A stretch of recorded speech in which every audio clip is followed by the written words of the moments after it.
안녕하세요. 오늘은 여러분의 꿈 이야기를 들려드리는 시간입니다. 혹시 여러분은 이런 꿈 꿔본 적 있으신가요?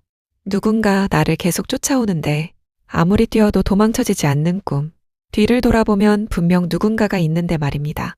하지만 얼굴은 보이지 않고 이상하게 너무 무섭게 느껴지는, 그리고 꼭 이런 꿈에서는 다리가 마음처럼 움직이지 않는다는 것이죠. 죽을 힘을 다해 뛰고 있는데 몸은 점점 느려지고 숨은 차오르는데도 도망칠 수가 없습니다. 사실 이런 꿈은 굉장히 많은 사람들이 꾸는 대표적인 악몽 중 하나입니다. 그리고 꿈의 몽에서는 현재의 스트레스와 압박감, 혹은 현실에서 도망치고 싶은 감정이 반영된 경우가 많다고 합니다. 오늘은 바로 이 누군가에게 쫓기는 꿈에 대해 이야기해 보려 합니다. 뒤를 돌아보면 누군가 있습니다. 분명 사람 같은데 말입니다. 그러나 얼굴은 보이지 않습니다. 근데 이상하게 압니다. 저 존재가 나를 잡으러 오고 있다는 것을요.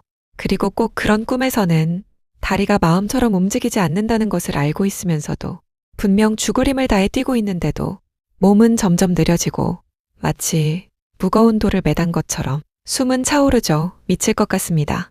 심장은 터질 것 같은데 이상하게도 앞으로 나아가지질 않으니, 실제로 이런 이야기가 있습니다.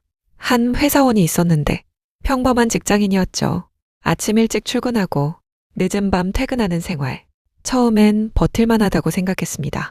하지만 시간이 갈수록 상사의 말투 하나에도 눈치를 보기 시작했고, 휴대폰 알림 소리만 울려도 가슴이 철렁 내려앉았다고 하네요. 퇴근 후에도 마음은 쉬지 못했습니다. 누워서도 업무 생각, 주말에도 밀린 연락 확인, 쉬고 있어도 쉬는 느낌이 아니었다고 합니다. 그리고 어느 순간부터 그는 같은 꿈을 반복해서 꾸기 시작했습니다. 항상 시작은 똑같았습니다. 어두운 밤거리, 사람은 아무도 없고 가로등 불빛만 희미하게 깜빡이는, 그런데 이상하게 느껴졌습니다. 혼자인데 혼자가 아닌 느낌. 그리고 뒤에서 들려오는 발소리. 탁, 탁, 탁. 처음엔 멀리 있었기 때문에 그래서 그는 아무렇지 않은 척 걸었습니다만, 그러나 발소리는 점점 가까워졌습니다. 불안해진 그는 뒤를 돌아보았고, 하지만 아무도 없었습니다. 그 순간 등 뒤에서 숨소리가 들려 깜짝 놀라 다시 뛰기 시작했지만 그때부터 몸이 이상해졌습니다. 다리가 무거워졌고 분명 달리고 있는데 속도가 나지 않았습니다. 마치 물속에서 뛰는 느낌, 있는 힘껏 도망치는데 제자리인 것만 같았다는 것이죠. 그리고 뒤에서는 점점 더 가까워지는 발소리, 탁, 탁, 탁. 그 소리는 이상하게도 현실에서 듣던 소리와 닮아 있었습니다. 상사의 목소리, 계속 울리는 알림, 마감 시간, 쌓여가는 업무, 누군가의 기대, 현실에서 자신을 짓누르던 것들이 꿈속에서는 쫓아오는 존재로 변해 있었던 겁니다. 그는 죽을 힘을 다해 달렸습니다. 하지만 결국 느꼈습니다. 아, 도망칠 수 없겠구나. 그리고 바로 그 순간 뒤에서 누군가 어깨를 붙잡았습니다. 그는 비명을 지르며 잠에서 깼습니다. 온몸은 식은땀으로 젖어 있었고 심장은 미친 듯 뛰고 있었습니다. 숨도 제대로 쉬어지지 않았습니다. 근데 더 무서웠던 건 꿈이 아니라 그 감정이었습니다.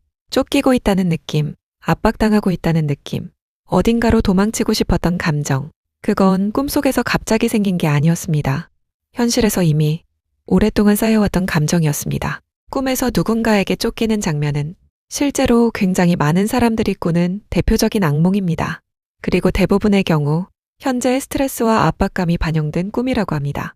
해결하지 못한 문제, 피하고 싶은 현실, 불안한 인간관계, 책임감에 대한 압박, 특히 도망쳐도 몸이 느려지는 꿈은 현실에서 무기력함을 느끼고 있다는 의미로도 해석됩니다. 아무리 노력해도 제자리인 것 같은 기분, 벗어나고 싶은데 쉽게 벗어날 수 없는 현실. 사람은 가끔 낮에는 외면했던 감정을 밤이 되면 꿈속에서 마주하게 됩니다. 그래서 어떤 꿈은 단순한 악몽이 아니라 지쳐있는 마음이 보내는 신호일지도 모릅니다. 혹시 요즘 계속 누군가에게 쫓기는 꿈을 꾸고 있다면 지금 당신의 마음이 조금 지쳐있다는 뜻일지도 모릅니다. 그리고 지금 당신은 무엇에게 쫓기고 있을까요?